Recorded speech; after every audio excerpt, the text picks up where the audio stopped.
오늘 이 시간에는 지난 주말에 안내 드렸던 것처럼 회개란 무엇인가에 대한 말씀을 어, 대략 3시간에 걸쳐서 말씀을 전하려고 합니다. 예수님이 세상에 오셔서 가장 먼저 전하신 말씀이 마태복음 4장 17절의 말씀이었죠. 이때부터 예수께서 비로소 전파하여 이르시되 회개하라 천국이 가까이 왔느니라 하시더라. 네. 그래서 천국이라고 하는 것은 회개라고 하는 것이 얼마나 중요한지 천국에 들어가는 입구와 같다라고 말씀드렸습니다. 그러한 측면에서 천국은 아무나 못 들어가요. 어떠한 사람이 천국에 들어갈 수 있는가? 회개하는 자라야 들어갈 수 있어요. 회개하는 자라야. 가장 먼저 통과해야 할 문이 이 회개입니다. 그래서 회개는 천국의 문이다라고 하는 제목으로 오늘 말씀을 듣도록 하겠습니다. 지난 주간에는 놀이동산에 대한 예를 드렸죠. 여러분들에게. 놀이동산 안에 아무리 많은 즐겨 탈 수 있는 것들이 있다 할지라도 그 놀이동산 안에 들어가야 그러한 것을 즐길 수 있는 것처럼 밖에 빙빙 돈다고 하여서 놀이동산 주변에 다녀왔다고 해서 놀이동산 다녀온 거 아니죠. 놀이동산이 있는 그 동네에 다녀온 거죠. 자, 미국 대통령의 초청을 받아서 백악관에 들어간 것과 오찬이나 만찬에 초대를 받아서 거기서 함께 무엇인가 백악관 내부도 살피고 대통령과 담소도 나누고 여러분 백악관 안에서 이루어진 일들에 대한 것을 경험하고 누린 것하고 워싱턴 DC에 있는 백악관이 있는 그 지역에 갔다 온 것과는 하늘 땅 차이죠. 네, 저도 백악관 근처에 다녀왔습니다. 안에까지는 못 들어가고 워싱턴 DC 다녀온 적이 있는데 그렇다고 백악관 다녔다고 말할 수 있나요? 당연한 거죠. 백악관을 다녀온 게 아니에요. 그 안에 들어가서 일어나는 여러 가지들을 경험한 것도 아니에요. 그냥 건물이 서 있는 그 지역에 탐방하고 온 것이죠. 자, 우리가 하나님도 알고 예수님도 알고 성령님도 아는 것 같은데 구원의 감격과 하늘의 기쁨을 누리지 못하는 기독교인의 무능함은 무엇 때문일까요? 유튜브에 많은 영상들이 올라오죠. 아주 유명한 고명하신 목사님들의 설교, 뭐 조회수도 상당하고 유명한 집회 또는 방송국에서 이제 그런 분들의 설교를 우리가 자주 접할 수 있습니다.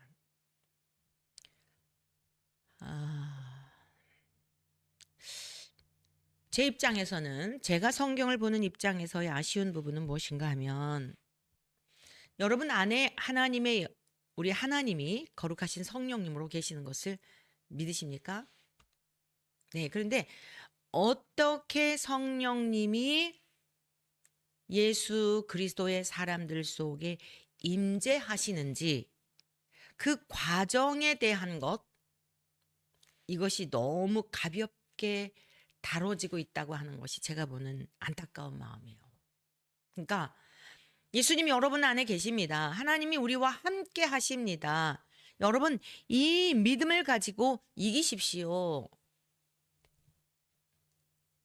근데 어떠한 사람에게 하나님이 함께 하시는가에 대한 것을 이게 입구에 들어가서 입구로 들어가서 그 안에 내부 여러 가지들을 감상하고 그 안에 있는 것들을 보면서 감격하고 감탄하는 거하고 여러분 그 안에 들어갔다고 생각하시고 그 안에 있는 것들을 생각하면서 그 안에 있는 것들 그거 묵상하면서 즐기십시오라고 하는 것과는 결코 같지 않아요. 예수님이 여러분 안에 계시다라고 하는 것을 믿으십시오. 삶 속에 날마다 고백하십시오라고 하지만 자칫하면 주문이 될 수 있고 자칫하면 자기 암시가 될 수 있어요. 그러니까 내가 넘어질 때는 주님이 나와 함께 하심에 대한 믿음이 없어서, 확신이 없어서 넘어지는 것일까요? 죄에 빠지는 것은 주님이 나와 함께 하심에 대한 고백이 지금 그 시간 없기 때문인 것일까요? 그거 무슨 차이가 있을까라고 생각하실지 모르겠지만, 오늘 우리 주님이 친히 가르쳐 주신, 우리가 어떻게 주님이 우리 안에 임재하시고 하나님의 영이 내 안에 거하시게 되는, 즉 성령님이 인쳐주시고 성령님이 인쳐주신 자라야 하늘나라 생명록에 우리의 이름이 기록이 되며, 성령으로 인침을 받은 자라야 거듭난 자이고, 우리 주님이 요한복음 3장에서 친히 말씀하신 것처럼 물과 성령으로 거듭난 자라야 천국에 들어가는, 이 말씀이 실제가 되는 것입니다. 그래서 이 회개라고 하는 것은 오늘날 강단에서 강조하고 또 강조해도 부족하다. 저는 그렇게 믿고 있어요. 왜냐? 회개는 단순히 후회나 또 감정적인 동의나, 유행가 가사를 보면서 그 가사의 내용에 동의할 때 눈물이 나는 거거든요. 그 부르는 가수의 감정에 함께 동요가 될 때 눈물도 나요. 드라마를 보면서 작가가 그 집필할 때에 썼던 대사들이 확 내 가슴에 화살처럼 박히면서 나도 모르게 눈물이 콩 날 수 있어요. 여러분, 그것을 회개라고 말할 수 있나요? 내가 오늘 찬송을 부르다가 눈물이 났으니까 나는 오늘 회개한 거야. 불후의 명곡을 들으면서 내가 눈물을 흘렸으니까 회개한 거야 라고 말할 수 없죠. 찬송을 부르면서 감격의 눈물이 나고, 감사의 눈물이 나고, 회개의 눈물이 나고, 성령 하나님이 내주하셔서 우리의 영혼의 실상을 보게 하시며 하나님의 의에 대한 것을 경험하게 하시며 흘러나오는 눈물은 하나님이 기뻐 받으시는 참된 제사의 눈물이죠.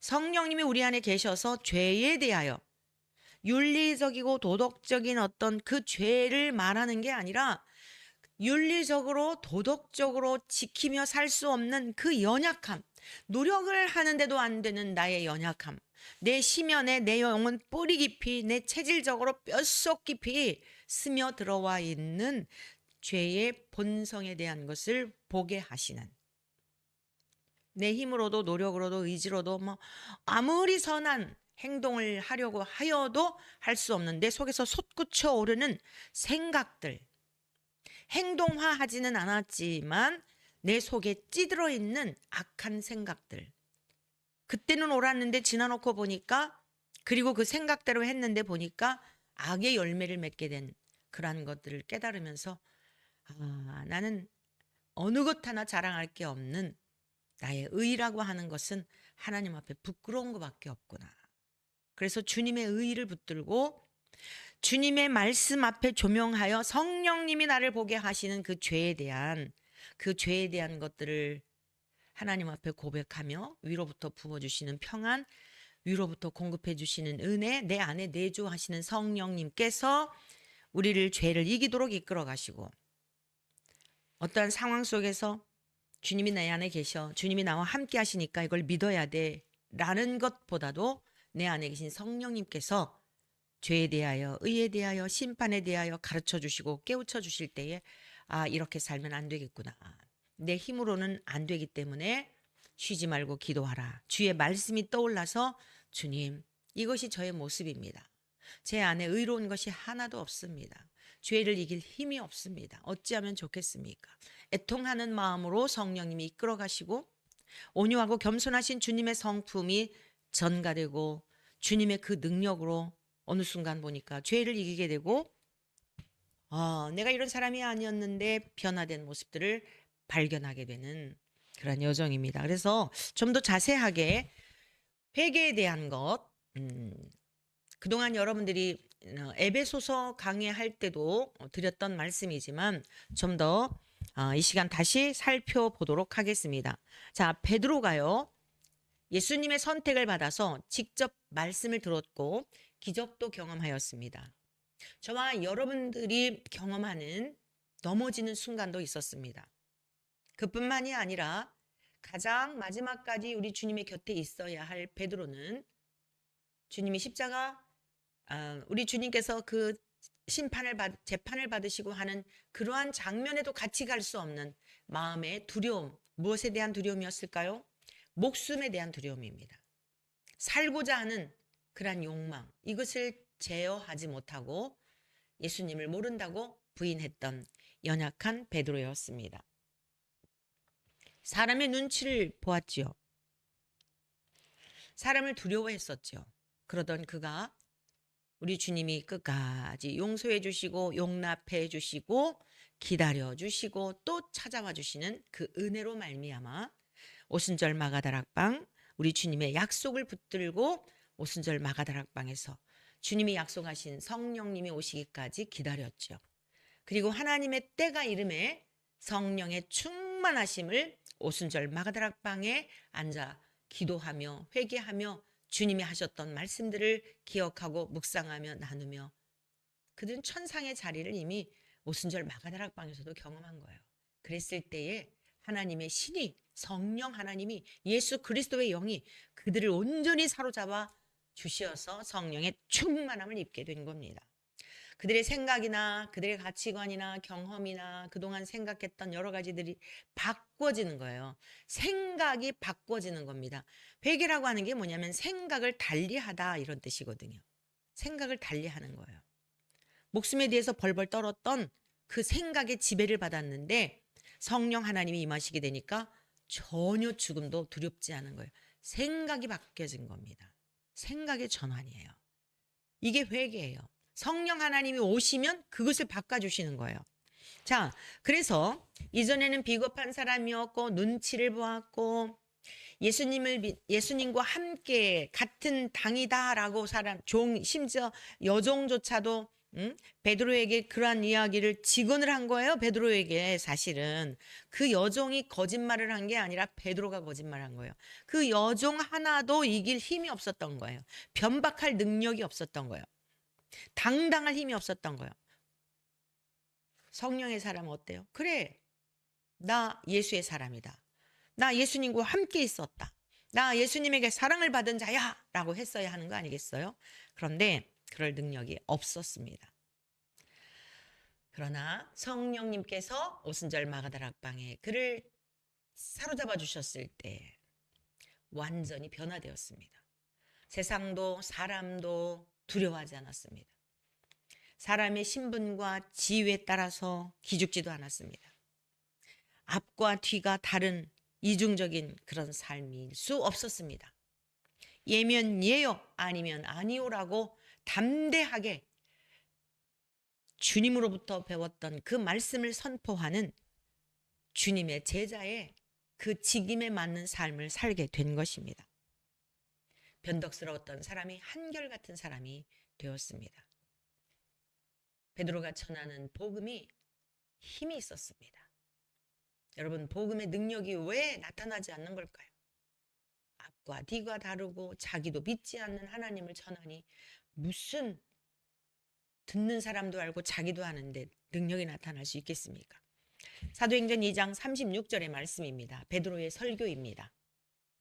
베드로가 오순절 마가다락방에서 성령의 충만함을 입고 나니까 가슴에 불타는 이 마음을 감출 수도 없었고 숨길 수도 없었고 가만히 있을 수도 없었습니다. 뛰쳐나가서 복음을 전한 겁니다. 그 복음이 무엇이었습니까? 오직 예수 그리스도에 관한 내용이었습니다. 역사적 이야기들, 구약에 나오는 말씀들을 했다 할지라도 사도들의 증거가, 바울 사도의 증거가 여러분 구약의 선지자들의 말씀을 인용했다 할지라도 예수 그리스도를 가리키고 예수 그리스도에 관한 말씀이었던 것입니다. 그는 이렇게 전하죠. 그런즉 이스라엘 온 집은 확실히 알지니 너희가 십자가에 못 박은 이 예수를 하나님이 주와 그리스도가 되게 하셨느니라 하니라. 베드로의 설교예요. 예수 그리스도에게로 그 모든 초점을 맞추어서 오늘 우리들이 한 일이 뭐냐? 하나님께서 옛 선지자들을 통하여 다 예언된 내용의 말씀이었다는 것입니다. 그래서 많은 구약의 내용들, 요엘 선지자의 말씀을 인용하고 또 다윗에 관한 이야기를 인용을 하고 다윗에게 일어났던 일들. 그런데 결국 누구에게로 초점을 맞추는 거예요? 예수 그리스도. 그분이 옛 선지자들을 통하여 그리고 우리가 그토록 존경하는 다윗 왕을 통하여 하나님께서 그들의 입술을 통해 명하신 말씀대로 주님이 이 땅에 오셨는데 우리가 지금 무슨 일을 행했는지 아니야. 하나님을 믿는다고 하면서 선지자들의 말을 믿는다고 하면서 율법을 지킨다고 하면서 십자가에 하나님이 보내신 그 그리스도를 십자가에 못 박아 죽게 했다는 겁니다. 누가요? 여러분들이. 너희가 십자가에 못 박은 이 예수라고 증언하잖아요. 이 얼마나 찔리는 이야기입니까? 너희가 이 예수를 죽였다 이렇게 지금 말하는 거예요. 돌에 맞아 죽을 일 아니겠습니까? 그런데 너희가 십자가에 못 박아 죽은 이 예수를 하나님이, 너희들 다 하나님 알지? 하나님이 선지자를 보내신 것도 알고 하나님이 선지자들을 통하여 율법 주신 것도 알지? 그 하나님이, 세상을 창조하신 만물의 주가 되시는 하나님이 너희가 십자가에 못 박아 죽인 이 예수를 주와, 로마의 황제가 주가 아니라 이 땅의 왕들이 왕이 아니라 하나님이 예수 그리스도가 우리 인생의 주가 되게 하시고 만왕의 왕이 되시고 우리를 죄악 가운데서 구원해 주시는 기름 부어 세우신 그리스도가 되게 하셨느니라 라고 복음을 전했어요. 자, 그랬더니요 2장 37절에서 38절입니다. 그들이 이 말을 듣고 마음에 찔려 베드로와 다른 사도들에게 물어 이르되 형제들아 우리가 어찌할꼬. 여러분 이게 복음이에요. 환자가 병원에 갔는데 제가 너무너무 아파서 왔어요. 어디가 아픈지 모르겠어요. 밥만 먹으면 자꾸 구토가 나와요. 이 병원 저 병원 다 다녔는데 병명을 모른대요. 스트레스래요. 그런데 어느 의사가 여러 가지를 진단을 해보더니 자 사진 찍읍시다. 다 사진 옛날에 찍었는데요. 그래도 다시 찍어봅시다. 딱 보니까 암이 있군요. 여러분 암이라고 하는 소리를 들을 때 철렁하겠지만 내가 무슨 병에 걸려서 이렇게 음식 맛도 없고 구토하고 이렇게 피골이 상접하게 말라가는지 모르던 중에 정확하게 진단해 주는 것은 그 환자에게 있어서 희소식 아닐까요? 그 다음에 그럼 제가 살 수 있나요? 수술하면 사나요? 어떻게 처방을 해야 되죠? 그 다음인 거예요. 당신이 지금 왜 밥맛이 없는지, 왜 구토를 하는지, 왜 말라가는지 원인을 가르쳐 주어야 그 다음 후속 조치를 하는 거 아니겠어요? 우리는 인생이 왜 이렇게 외로운지, 왜 이렇게 만족이 없는지 다 가져보아도 또 목마르고 한 이유가 무엇인지 이게 오늘날 이 세상 모든 인생들에게 직면한 문제 아니겠습니까? 하나님을 떠났기 때문입니다. 저 교회 다니는데요. 저 목사인데요. 목사인데도 외로워요. 설교 끝나고 나면 허전해요. 외로워요. 강단에서는 하나님이 우리에게 기쁨을 주십니다. 위로부터 평안을 주십니다. 했는데 딱 내려가면은 공허한 생각이 든다면 여러분 그게 진짜 복음인가요? 강단에서 정말 하나님이 주시는 평강과 기쁨은 세상이 주는 것 같지 않습니다. 라고 선포했다면 정말 회개하고 그리스도의 영이 거하셔서 주님과 연합이 되어 사는 사람이라면 그 기쁨을 이 땅에서도 누려야 되는 거 아닐까요? 예수 그리스도를 믿는 믿음은 세상의 어떤 것과 비교할 수 없습니다. 얼마나 이 측량할 수 없는 기쁨의 세계가 있습니다. 저 영원한 천국이 보이지 않지만 보는 것처럼 믿는 이 믿어지는 믿음이 오늘의 환경을 이기게 되는 겁니다. 라고 선포했다면 여러분 그 하늘나라의 기쁨을 이 땅에서도 누려야 되는 거 아닐까요? 나는 전혀 누림도 없고 믿어지지도 않는데 그렇게 설교를 했다. 그렇게 가르쳤다. 그럼 그거는 그냥 종교 교사죠. 도덕 교사처럼, 윤리 교사처럼. 그 성경 가르치는 교사인 거죠. 베드로가 복음을 전했을 때에 들은 자들이 찔림을 받았어요. 콕콕 찌른 거예요. 베드로와 다른 사도들에게 물어 이르되 베드로에게도 묻고 이런 장면 연상할 수 있잖아요. 큰일 났구나. 어머나 세상에 나를 창조하신 그 하나님이 이 땅에 아들을 보내셔서 그분이 하나님을 보여주시고 그분이 하나님과 동일한 분인데 우리가 그분을 죽였다고 이거 어떡하면 좋아. 이제 망하였구나. 이제 죽었구나. 이제는 소망이 없구나. 살 길이 없구나. 그러니까 베드로에게 어떻게 하면 됩니까? 옆에 있는 제자들에게 우리가 살 길이 무엇입니까? 여러분 이게 회개예요. 교회에 와서 주의 종들이 백성들에게 성도들에게 그 복음을 전해야 되는 거예요. 형제들아 우리가 어찌할꼬 이 엄청난 죄를 저질렀으니 어떻게 하면 좋은가. 베드로가 38절 베드로가 이르되 너희가 회개하여 각각 예수 그리스도의 이름으로 세례를 받고 죄 사함을 받으라. 그리하면 성령의 선물을 받으리니. 베드로가 해답을 주죠. 말씀을 전했습니다. 말씀을 전했을 때 찔림을 받았습니다. 그 말씀을 들은 자들이 찔림을 받았어요.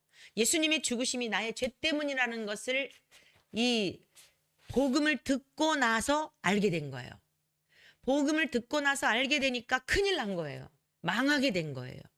이사야 선지자가 이사야 6장에 보면은 성전에 들어가서 우시야 왕이 죽던 때에 하나님의 임재가 성전 가득하게 막 구름이 가득하게 구름이라나 안개라든가 이러한 것은 하나님의 임재를 이렇게 그 은유적으로 표현한 거거든요.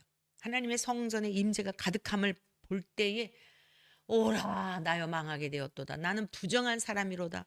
자기가 그동안 했던 말들이 얼마나 많은 하나님 앞에 범죄한 것인가를 깨닫게 되죠. 그냥 죽었다 생각한 거예요. 여러분 이게 회개예요. 그랬더니 하나님께서 그룹을 통하여 천사를 통하여 불에 달궈진 화살을 갖다 그의 입에 대시고 내 죄가 사하여졌다라고 선언하시잖아요. 그때 하늘로부터 평강이 임하는 거예요. 그리고 그 다음에 사명이 내가 이 은혜를 입었으니 어떻게 살지? 그리고 그 사명을 위해서 살게 되는 거예요. 하나님께서 누가 나를 위하여 갈꼬 그랬더니 주여 제가 여기 있습니다. 저를 보내주세요. 이 은혜를 받았는데 이 사랑의 빛을 졌는데 어찌 제가 저를 위해 살 수 있겠습니까? 저를 보내주세요. 여러분 에레미야 선지자는요. 하나님 저는 아이라 말할 줄 모릅니다. 다른 사람 시키세요. 전 못해요. 이랬어요. 대부분 선지자들이 거부했다면 부담스러워했다면 이사야 선지자는 주여 제가 여기 있습니다. 저를 보내주십시오. 바울 사도도 그랬잖아요. 죄가 더한 곳에 은혜가 더욱 넘쳤다. 자기의 죄의 깊이를 깨닫게 되니까 그럼 이사야 선지자만 그 죄를 많이 졌을까요? 우리 모든 인생들은 죄의 깊이가 끝자락이 없어요. 그게 음부예요. 죽은 다음에 음부에 던져지잖아요. 끝이 없는 게 음부예요. 영원한 천국도 영원한 세계잖아요. 음부와는 비교가 안 되는 영원한 세계인데 이 음부는 염려, 근심, 낙심, 불평, 불안, 목마름, 고통 이게 끝이 없는 거예요. 영원히 그 세계에서 사는 것이고 천국은 평강과 희락과 기쁨과 감사와 찬송으로 영원을 사는 거예요. 하나님은 우리에게 회개하니까 기독교의 복음이 굉장히 묵직하고 무엇인가 막 사람들을 막 억압하는 것 같지만 그렇지 않습니다. 베드로가 예수 그리스도의 이름으로 세례를 받으라. 무슨 뜻이죠? 세례가 뭐예요? 죽음의 표식이에요. 지금까지는 내가 주인이 되어서 내 마음대로 살아왔지만 이제는 하나님이 나의 아버지시며 그리스도께서 나의 주가 되시오니 나의 모든 죄를 담당하신 주님께 저의 죄도 염치 없지만 다 올려드립니다. 그리고 주님의 의가 전가되어서 이제 저는 제가 사는 게 아니라 주님의 의를 힘입어 주님의 의를 가지고 사는 자입니다. 제 거 없습니다. 시간도 제 거 아닙니다. 물질도 제 거 아니고 자식도 제 거 아니고 저는 주님이 깨닫게 해주시는 바대로 전심을 다해서 성령님이 이끄시는 대로 따라가겠지만 모든 결과와 열매와 결실은 주님의 것입니다. 여러분, 이게 세례의 의미예요. 과거에 대해서 다 죽었다는 거예요. 과거의 주권에 대한 나의 것으로 삼았던 것 다 올려드렸다는 뜻입니다. 그리하면 죄 사함을 받게 된다는 거예요. 그리고 하나님께서 성령을 선물로 주신다는 겁니다. 할렐루야, 할렐루야. 죄를 이기는 것은 죄를 이겨야지 해서 되는 게 아니에요. 하나님이 나와 함께 하시니까 이길 수 있어 라고 주문 외워서 되는 게 아니에요. 그럼 하나님 인식을 못할 때는 어떻게 되는 거죠? 여러분, 지금 막 앞에 너무나 많은 죄의 유혹이 있는데 어디 그때 하나님 찾을 겨를이 어디 있어요? 그토록 바라는 바들이 앞에 있는데. 그런데 주의 성령님이 회개한 자에게 임하신 성령님이 계신 하나님의 사람과 회개해야지, 아니, 주님이 나와 함께 하셔. 주님이 계심을 믿어야 돼. 주님이 계심을 고백해야 돼. 내가 열심히 무엇인가 흔적도 기록을 남기고 일기도 써가면서 그래야지 라고 하지만 내 안에 주님이 계셔서 죄를 이기게 하시는 것과 성령님이 깨닫게 하시고, 얘야, 성령님이 인격이세요. 우리 안에 계셔서 우리가 곁길로 갈 때 이 길 오른쪽으로 가면 너무 재밌고 좋은 일이 있을 것 같은데 내주하시는 성령님은 근심하십니다. 그게 죄의 길이라면 성령님은 한쪽으로는 좋을 것 같은데 이건 육의 생각이에요. 그런데 아직도 우리의 육의 본성이 살아있잖아요. 그 영적 싸움을 계속 하고 있잖아요. 근데 내 안에 내주하시는 성령님께서 육을 따라가는, 육신의 소욕을 따라가는 그런 나의 인격 속에 성령님께서 왠지 모르게 한쪽으로는 껄쩍지근한 생각이 든단 말입니다. 한쪽으로는 왠지 모르게 찝찝한 생각이 든단 말입니다. 한쪽으로는 굉장히 재밌을 것 같은데, 그리고 따라가는데 이거 이상하게 두 가지 마음이 내 속에서 이거 아닌 것 같은데 라고 하는 마음이 드는 거예요. 사도 바울이 뭐라고 고백했어요? 내 안에서 하나님의 영이 계심으로 말미암아 거듭난 속 사람, 성령의 지배를 받으며 성령의 인도하심을 따라 살아가는 속 사람은 하나님의 뜻을 이루기를 바라고 거룩한 삶을 살기를 바라는데 아직도 내 속에 뿌리 깊게 스며들어 있는 아주 그냥 태어날 때부터 유전되어 온 죄의 본성이 나를 죄 가운데로 사로잡아 끌고 가려 한단 말이에요. 그러니까 두 가지가 싸우는 거예요. 근데 여기서 여러분이 꼭 기억해야 될 것은 성령님과 악령이 싸우냐? 아니에요. 성령님이 임재하시는 사람 속에는 악령이 못 들어와요. 다만 생각에 지배를 받을 수는 있어요. 생각. 우리의 주인은 주님이세요. 회개하고 주님께로 돌아온 사람, 성령으로 인쳐주신 그 사람은 하나님의 소유가 되었어요. 그래서 마귀가 결코 손대지도 못해요. 그런데 그냥 유전되어 온 생각이 있단 말이에요. 아주 그 생각의 가짓수도 헤아릴 수가 없어요. 그 생각이 불쑥불쑥 솟아난다, 이런 말씀입니다. 근데 성령님께서 나의 생각 속에 그런 악한 생각을 따라가려고 하는 그 생각 속에 성령님은 진리의 영으로 역사하시죠. 들었던 말씀들이 생각나게 하시는 거예요. 내가 거룩하니 너도 거룩해라. 그 말씀이 딱 떠오르면서 이게 내가 지금 이게 거룩한 일인가? 속된 일인가? 이게 하나님을 기쁘시게 하는 일인가? 내 육체를 기쁘게 하는 일인가를 인격이신 성령님께서 말씀을 생각나게 하시고 우리를 이끌어 가시는 거예요. 그걸 견인이라고 그러죠. 하나님이 나와 함께 계셔. 함께 계시니까 이겨야 돼. 이겨야 돼. 못 이깁니다. 못 이겨요. 고도의 훈련을 하고 그 회개하고 성령님이 내주하시는 단계 이른 분들은 이겨요. 근데 회개가 뭔지도 모르고 회개한 경험도 없고 그냥 찬송 부르다 뭐 눈물도 나고 설교 듣다 눈물도 나고 부모님한테 어버이 주일날 부모님한테 잘못한 거 생각나서 돌아가신 부모님에 대한 말씀 듣다 눈물 나고 했다 회개한 게 아니에요.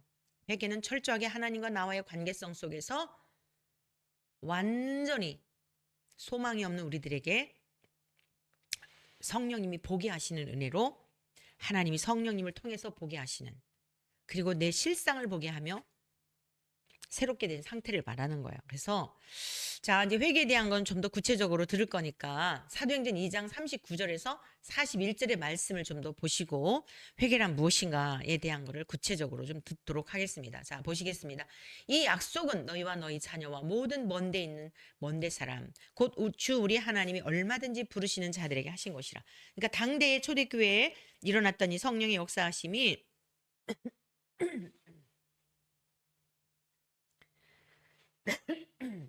죄송합니다. 이렇게 자꾸 목을 좀 막 광장 같은 데서 이렇게 막 하다 보니까 목소리가 굉장히 많이 거칠어졌어요. 그래갖고 자꾸 이렇게 걸리는 경향이 있는데 양해해 주시기 바랍니다. 자, 그래서 당대의 초대교회의 그 성도들에게만 해당되는 말씀이 아니라, 그 유대인들에게만 해당되는 말씀이 아니라 모든 먼데 사람, 오늘 우리들에게 이르기까지, 그리고 아직도 복음이 전파되지 않았으나 이후에 들어가게 될 그 미전도 종족들에게까지 복음이 전파되는 그 어느 곳이든 그것을 말씀하는 거예요. 얼마나 성령 하나님의 이 지혜와 권능이 놀랍습니까?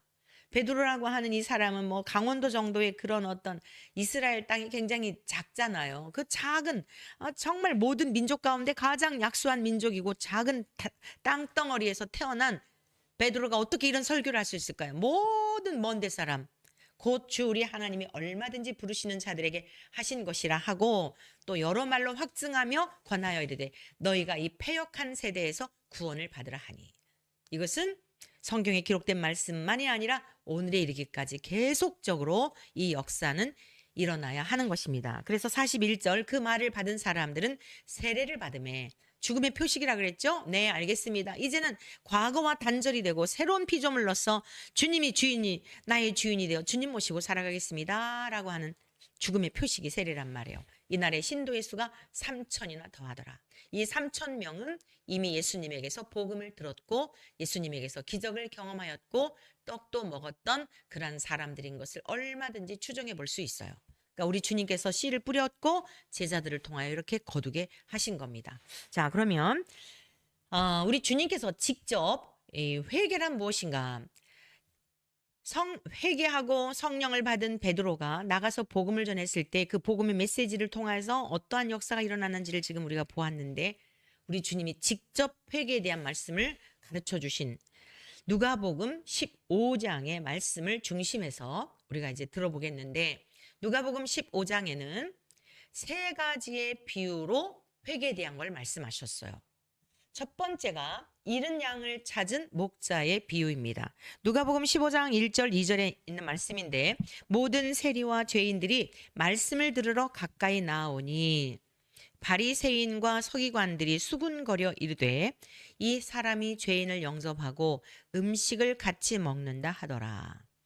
지난 주간에 제가 여러분들에게 누가복음 14장 15장을 좀 읽어보십시오라고 말씀드렸던 것 같습니다.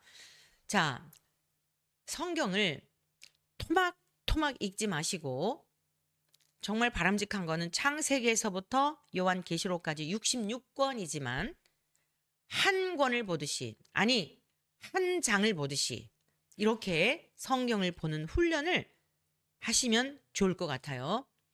오늘의 본문 말씀도 15장만 오늘 우리가 중심에서 살펴보지만은요, 이 14장에서 주님이 하신 내용의 말씀들, 아니 계속적으로 주님께서 지금 하시는 말씀은 천국을 가리키고 있는 거예요. 누가 천국에 들어갈 수 있는지에 대한 것을 가리키고 있는 내용의 말씀들인데, 자 14장 후반절, 일단 그 14장 25절 내용에 보면 제자가 되는 길에 대한 내용의 말씀이 나와요. 제자가 되는 길. 자, 그러면서 그 앞부분에도 계속 그 한 영혼을 구원하는 일에 얼마나 중요한가에 대한 것을 안식일을 범했다라고 하는 수종병 든 사람을 고쳐주었더니 유대인들이 자꾸만 책망을 하고 이런 것에 대하여 한 영혼을 구원하는 것에 대한 중요성을 계속 말씀하시면서 자, 제자가 되는 길에 대한 말씀을 하시는데 누구든지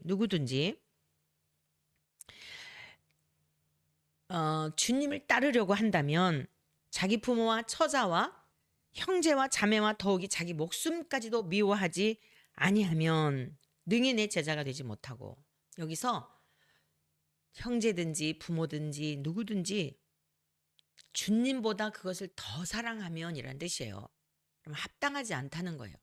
그리고 또 주님이 말씀하시기를 누구든지 자기 십자가를 지고 따를 것이며 어떤 사람이 망대를 지을 때에 드는 비용을 계산하지 않겠냐. 전쟁에 나갈 때에 숫자를 계수하지 않겠냐. 숫자가 지금 적군보다 우리 편이 적다고 한다면 그 싸움 나가봤자 지는 거잖아요. 다 계산을 한다는 거예요. 비용을 계산한다는 거예요.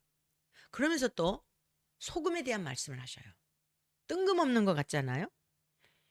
소금이 좋은 것인데 소금이 만일 그 맛을 잃으면 무엇으로 짜게 하지? 쓸데없어 밖에 버려지게 될 거야. 소금이 맛을 내지 않는다는 건 소금이 아니란 뜻이거든요. 그 앞부분에 있는 내용의 말씀도 잔치를 베풀었는데 많은 사람들이 뭐 이 핑계 저 핑계 대고 갔다. 그래서 그 사거리에 나가지고 많은 사람들 그냥 아무나 오라 그래라. 이전에 초대받았던 사람들은 결코 그 잔치에 참여하지 못한다. 이런 내용들이에요, 지금 14장에서. 그러면서 15장으로 넘어가면서 두 부류를 딱 대비시켜가지고 말씀하시는 겁니다. 목자에게 양 100마리가 있었는데, 여기 조금 1절, 2절의 말씀을 좀 더 보겠습니다. 자, 두 그룹의 사람들을 등장시켰어요. 한편은 세리와 죄인들, 또 한 그룹은 바리새인과 서기관들이에요. 쫙 나누어서 지금 두 그룹이 있는데, 세리와 죄인들은요, 말씀을 들으러 주님께 가까이 왔어요. 근데 하나님의 말씀을 잘 안다고 하는 바리새인과 서기관들은요, 말씀을 들으려고 하는 게 아니라요, 수군거렸어요. 자기들끼리 수군거리는 겁니다. 이 사람이 어떻게 죄인을 영접하고 그리고 음식을 같이 먹지? 이 죄인들하고 어떻게 상종을 하는 거야? 참 이 사람 같은 죄인 취급을 하는 거예요. 예수님을 아주 업신 여기는 겁니다. 그때 예수님께서 그들에게 잃은 양을 찾은 목자의 비유를 말씀하신 거예요. 누가 구원을 받을 자인지. 잔치집에 초대를 했는데 이 핑계 저 핑계 대고 다 못 온다고 했는데 노하여서 가난한 자나 병든 자나 다리 저는 자를 데리고 와라. 이전에 초대받았던 사람들은 잔치 자리에 참여할 수 없어. 이렇게 주인이 얘기를 하잖아요. 이게 지금 다 같은 맥락이에요. 너희들 바리새인과 서기관들을 향하여 너희들이 지금 구원받았다고 장담을 하느냐? 하나님 앞에 택함 받은 선민이라고 너희들이 장담을 하고 있느냐? 그리고 이 세리와 죄인들을 향하여 내가 그들과 함께 같이 음식을 먹는 일들로 인하여 나를 정죄하고 있느냐? 그런데 그들은 정작 이 예수님이 전하는 말씀을 가장 먼저 알아듣고 깨닫고 우리 주님을 환영해야 될 사람들이 누구였냐면 이 세리와 죄인들이 아니었습니다. 바리새인과 서기관들이었어요. 서기관들은 율법사라고도 하죠. 율법서들을 이렇게 필사를 하면서 한 자라도 틀리지 않기 위하여 하나님께서 옛 선조들을 통해 옛 선지자들을 통해 전해져 내려온 그 말씀을 잘 간직하고 뭐 얼마나 그 머릿속에 달달달 다 저장해 놓았겠습니까? 외웠겠습니까?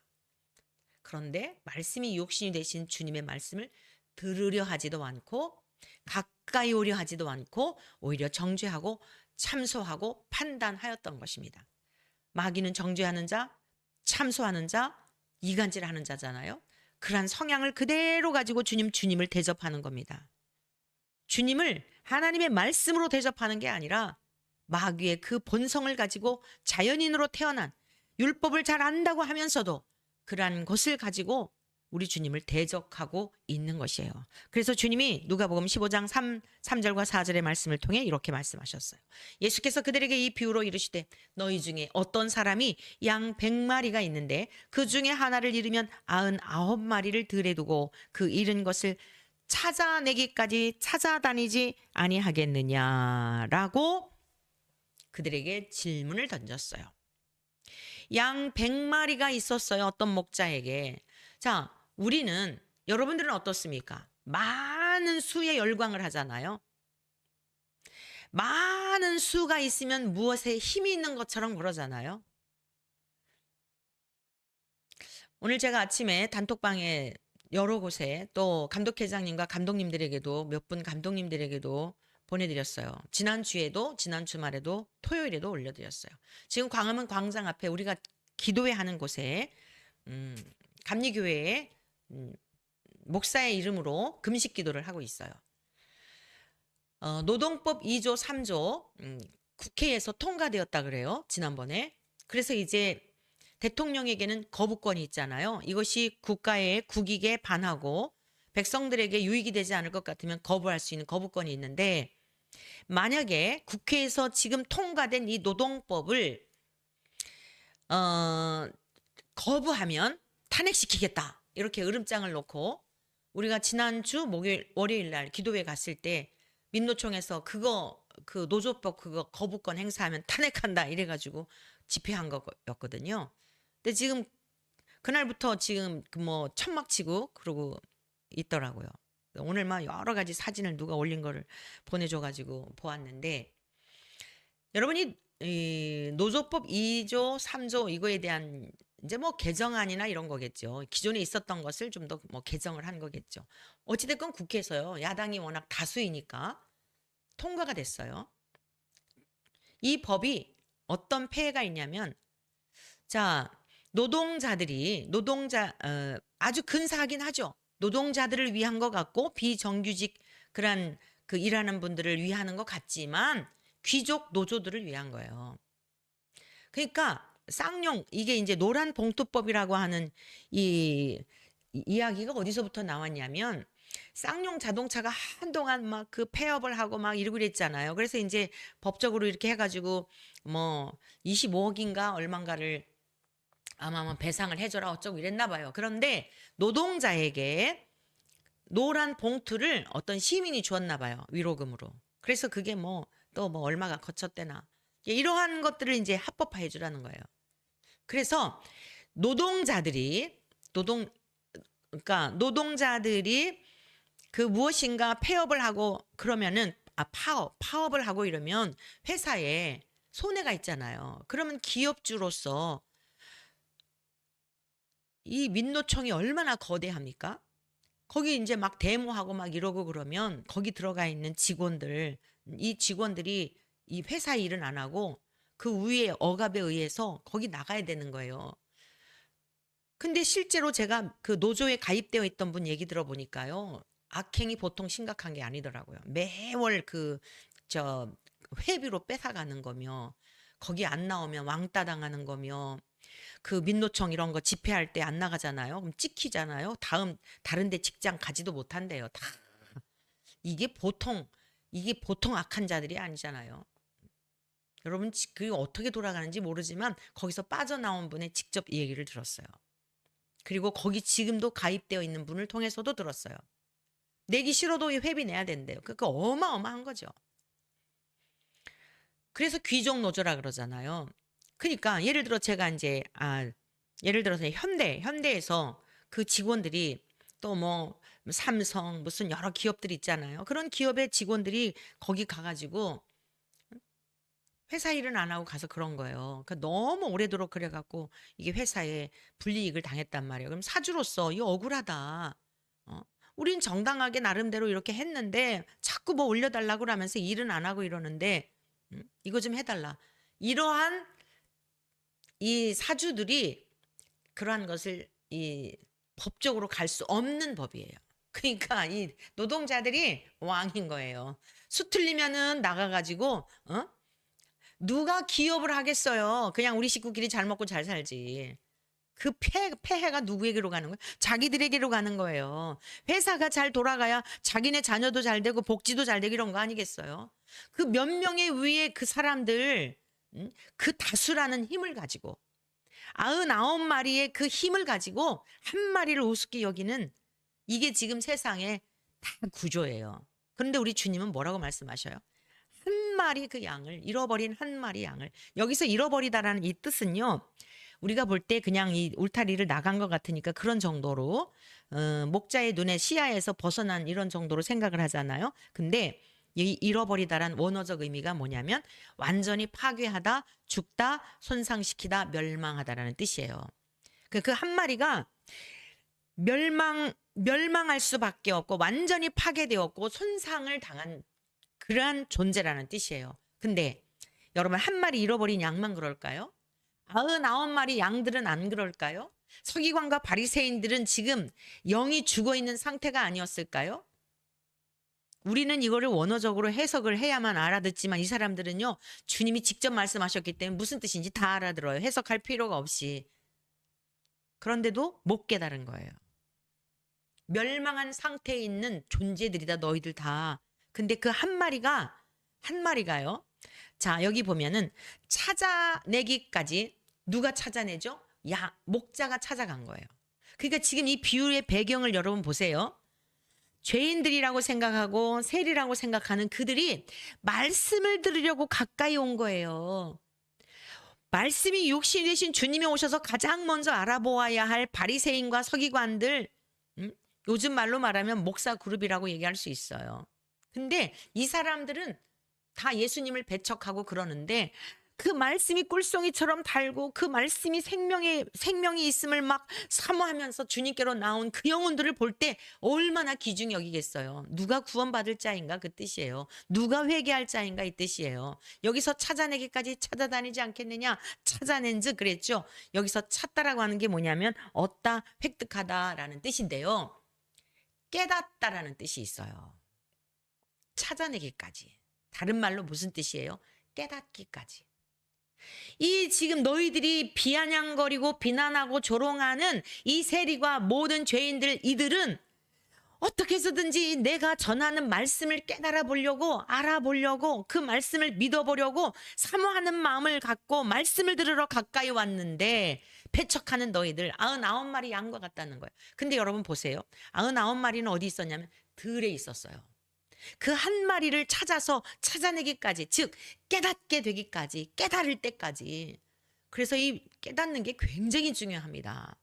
여러분, 깨닫는 것이 알갱이가 툭 터지는 것과 같다 표현했잖아요. 하나님의 말씀이 깨달아질 때, 그렇구나, 내가 죄인이구나, 하나님이 나를 이렇게 사랑하셨구나. 여러분, 이게 회개라고요. 깨닫다라고 하는, 찾아내기까지 찾아다니지 않겠느냐? 깨닫기까지 내가 그들에게 복음을 전하고 또 전하지 않겠느냐? 너희들은 나를 멸시하고 나를 거부하지만 내가 어찌 이들을 외면할 수 있겠느냐? 그리고 찾아낸즉 그들이 그 말씀을 깨닫게 되니까 어깨에 메고 어디로 왔어요? 5절 7절 말씀입니다. 또 찾아낸즉 즐거워 어깨에 메고. 너희들이 비아냥거리고 조롱거리는 죄인들이고 세리들이지만 이들이 말씀을 깨닫게 되니까 찾아낸즉 즐거워 어깨에 메고 존귀 여겨주신다는 거예요. 우리 어렸을 때 아버지 무등에 탔던 기억 있죠? 집에 와서 99마리 어디 있었어요? 들에 있었어요. 구원받았다고 착각하는 99마리. 여러분, 절대 다수를 좋아하지 마십시오. 신천지 10만 몇천 명 모였는데 그들이 구원받을 자입니까? 다수를 가지고 힘을 자랑하는데 속지 마십시오. 그 한 마리 양, 깨닫게 된 그 한 마리 양을 집에 와서 그 벗과 이웃을 불러 모으고 말하되 나와 함께 즐기자. 나의 잃은 양을 찾아내었노라. 그 말씀을 깨닫게 되니까 너무너무 주님이 기뻐하시는 거예요. 그리고 보세요. 7절. 내가 너에게 이르노니 이와 같이 죄인 한 사람이 회개하면 하늘에서는 회개할 것 없는 의인 99으로 말미암아 기뻐하는 것보다 더하리라. 여러분, 내 존재가 어떤 존재인지를 깨닫는 것이 회개입니다. 회개가 뭐라고요? 생각을 바꾸다. 내가 의로운 줄 알았어요. 바리새인들처럼. 나는 흠이 없는 줄 알았어요. 사람들한테 칭찬을 받으니까 유명하니까 대단한 사람인 줄 알았어요. 그런데 주님 앞에 나를 비춰보니 망하였도다. 야, 큰일 났네. 응? 베드로가 회개했을 때에 와, 예수님이 죄인인 줄 알았는데 내가 죄인이구나. 어떻게 하면 좋을까? 사는 길이 뭐예요? 응? 여러분, 이게 심령이 가난한 거예요. 이게 회개란 말입니다.